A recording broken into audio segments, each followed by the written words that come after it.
Hi dears, അസ്സലാമു അലൈക്കും. ഇന്ന് നമുക്ക് നല്ല ടേസ്റ്റി ആയിട്ട് നല്ല ബീഫ് വരട്ടിയത്, നല്ല തേങ്ങാക്കൊത്തൊക്കെ ഇട്ടുള്ള ബീഫ് വരട്ടിയത് എങ്ങനെ ഉണ്ടാക്കുന്നത് നോക്കാം. ആദ്യം ഒരു ചട്ടിയിലേക്ക് 3 ടീസ്പൂണ് മല്ലിപ്പൊടി, 2 ടീസ്പൂണ് കാശ്മീരി മുളക് പൊടി. ഞാൻ കാശ്മീരി മുളക് പൊടിയാണ് എടുത്തിട്ടുണ്ടായിരുന്നത്. നിങ്ങൾക്ക് എരിവുള്ള മുളക് പൊടി ആണെങ്കിൽ എരിവുള്ള മുളക് പൊടി എടുക്കാം. ഇത് നന്നായിട്ട് വറുത്തെടുക്കണം.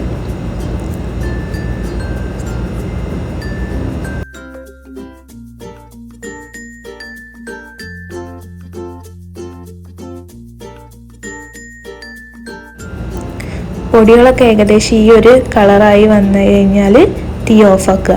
അതിന് ശേഷം നല്ലോണം കഴുകി വൃത്തിയാക്കി വെച്ച ബീഫിലേക്ക് ഈ മസാല ഇട്ട് കൊടുക്കുക. പിന്നെ ഇതിലേക്ക് ഒരു 1/2 ടീസ്പൂണ് മഞ്ഞൾപ്പൊടി, പിന്നെ ഒരു 3/4 ടീസ്പൂണ് ഗരം മസാല,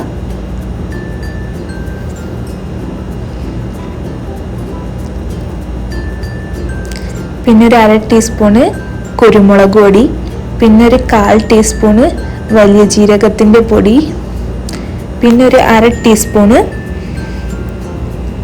ഉലുവ, ആവശ്യത്തിന് ഉപ്പ്. ഇതൊക്കെ ഇട്ടിട്ട് നന്നായിട്ടൊന്ന് മിക്സ് ചെയ്ത് വെക്കുക. നന്നായിട്ട് കൈ കൊണ്ട് മിക്സ് ചെയ്ത് മാറ്റി വെക്കുക.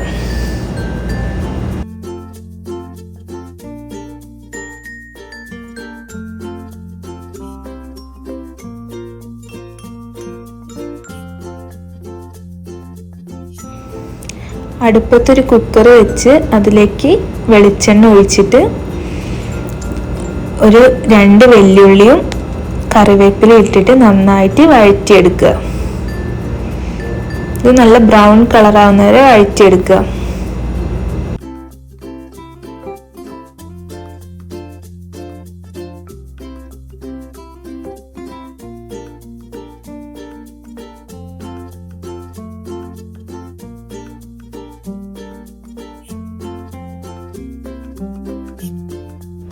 ഉള്ളി വഴണ്ടി വന്നാൽ അതിലേക്ക് ഇഞ്ചി വെളുത്തുള്ളി ചതച്ചതും കൂടി ഇട്ട് കൊടുക്കുക. എന്നിട്ട് നന്നായിട്ട് മിക്സ് ചെയ്ത് കൊടുക്കുക.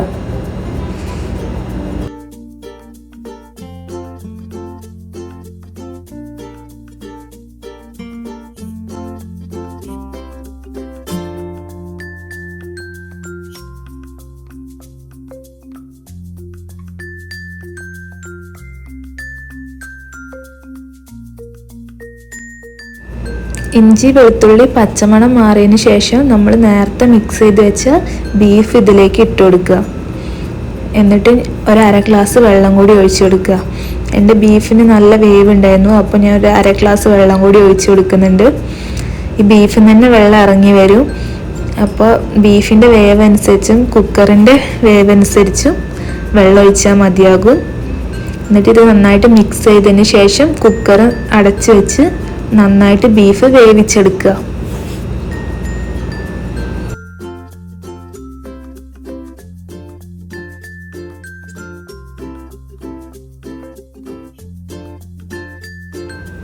ബീഫൊക്കെ നല്ല വെന്ത് വന്നിട്ടുണ്ട്.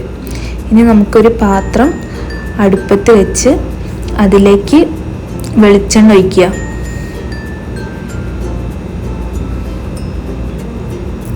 വെളിച്ചെണ്ണ ചൂടായതിനു ശേഷം നല്ല തേങ്ങാക്കൊത്ത് ഇട്ട് നന്നായിട്ട് മൂപ്പിച്ചെടുക്കുക.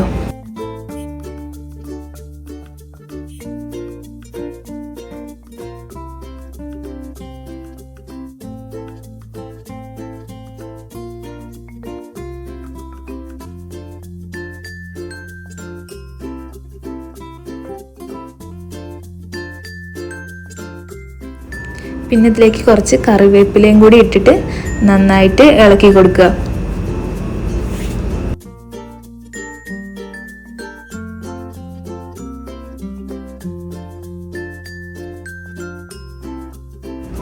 ഇതെല്ലാം മൂത്തതിന് ശേഷം നമുക്കിതിലേക്ക് നേരത്തെ വേവിച്ച് വെച്ച ബീഫ് ഇട്ട് കൊടുക്കുക.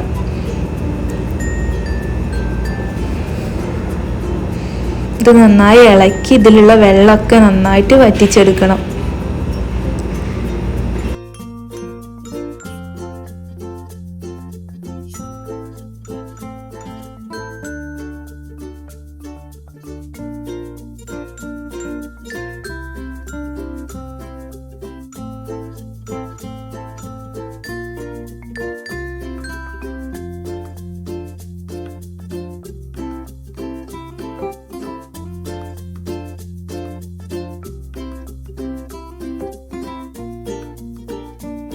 ഏകദേശം ഇതിലെ വെള്ളം എല്ലാം നന്നായിട്ട് വറ്റിച്ചെടുത്തിട്ടോ.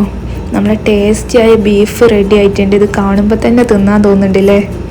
നിങ്ങൾ എന്തായാലും ട്രൈ ചെയ്ത് നോക്കണം. നിങ്ങൾക്ക് എൻ്റെ വീഡിയോ ഇഷ്ടപ്പെടുകയാണെങ്കിൽ ലൈക്ക് ചെയ്യാനും ഷെയർ ചെയ്യാനും സബ്സ്ക്രൈബ് ചെയ്യാനും മറക്കരുത് കേട്ടോ.